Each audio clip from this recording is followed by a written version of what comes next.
Whether you call it a defence exhibition or an arms fair, it's become the biggest in the world, and its vast size leads to unlikely neighbours. The US Navy next to the Russian stand, Israel across the corridor from the United Arab Emirates. Clearly there's room for everyone to demonstrate their lethal capacity.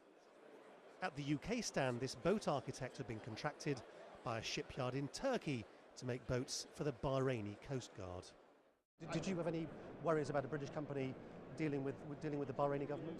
Well, as I say, we're not dealing directly with the Bahraini government, and this is certainly not for any sort of internal repression. It's more a support to the country's borders, which is entirely legitimate.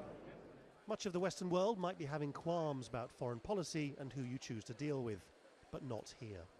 Claims that this arms fair is morally obscene aren't exactly new, but what has changed seems to be the public mood in Britain, the idea that people think the UK should no longer be getting itself wrapped up in other countries' affairs, and that prompts a different question.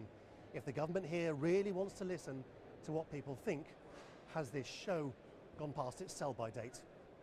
Certainly the protesters who've camped out around the arms fair argue that now's the time for a new set of foreign policies based on dialogue rather than threat.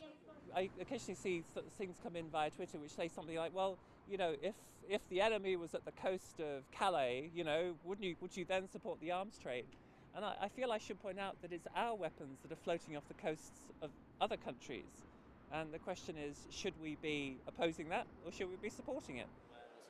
Yet the head of this consultancy, which trains soldiers from the UK to the Middle East in threat awareness, thinks the arms trade doesn't conflict with the new public mood.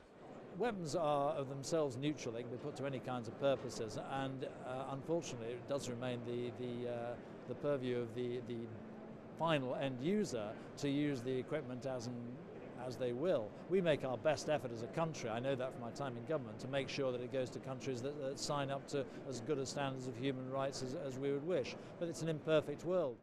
So whether this international bubble of wealth and power is bothered by a new public mood calling for less intervention, they certainly don't show it. The usual line is that if we don't sell the weapons, then someone else will.